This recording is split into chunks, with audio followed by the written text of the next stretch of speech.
Why can everyone work with Somaliland except Ethiopia? What does it take for a landlocked African giant to finally reach the sea? Ethiopia's deal with Somaliland promised a breakthrough, then triggered a regional firestorm. And now, even Turkish-brokered peace talks are falling apart. Why do the rules suddenly change when Ethiopia knocks on Somaliland's door? Hello, I'm Saron and this is Analytica Today.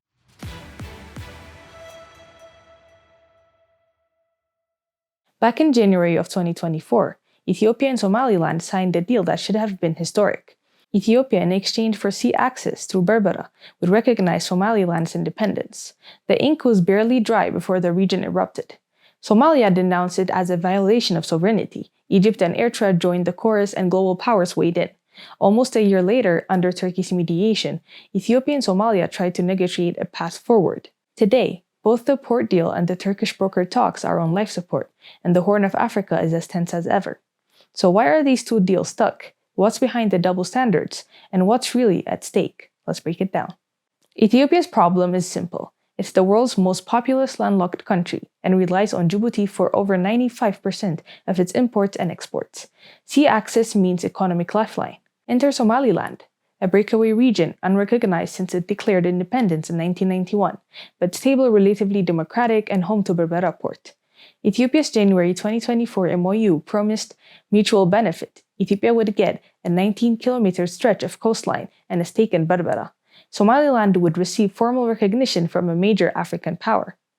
But the backlash was swift and intense. Somalia condemned the MOU as illegal and threatened war. Egypt and Eritrea threw their weight behind Mogadishu. Turkey, the US, the UAE, and even China became involved, some quietly, some very publicly. Yet here's the irony. Somaliland already has unofficial relations with the UAE, the UK, Taiwan, and even the US and China. To defuse the crisis, Turkey stepped in. Ankara brokered a series of meetings between Ethiopia and Somalia, trying to cave out a diplomatic solution. The Ankara Declaration was signed with cautious optimism in December 2024, but negotiations soon stalled. By July 2025, the Turkish-brokered process has stalled to a standstill. Somalia has deepened alliances with Egypt and Eritrea, accusing Ethiopia of aggression, even as diplomatic backchannels stay open.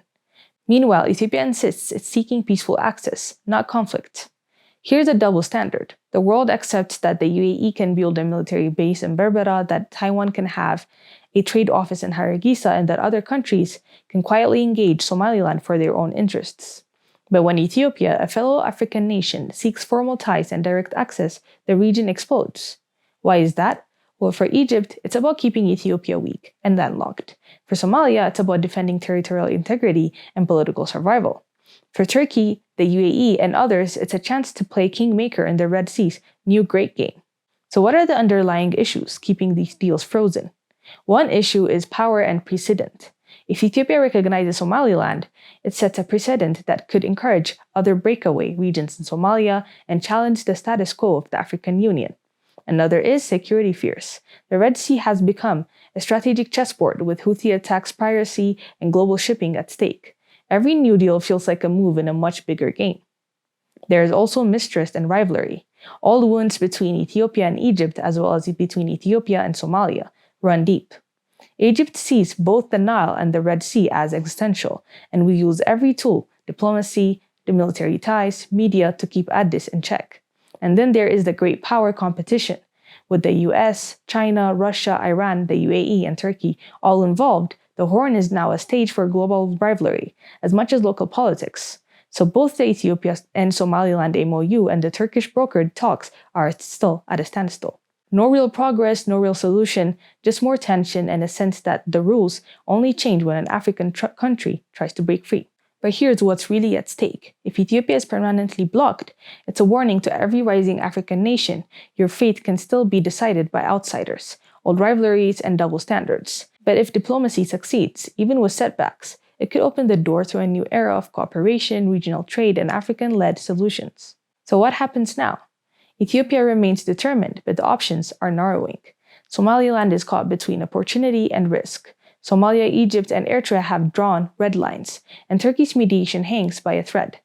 Will the Horn of Africa break the cycle of a zero-sum politics, or will outside powers keep calling the shots?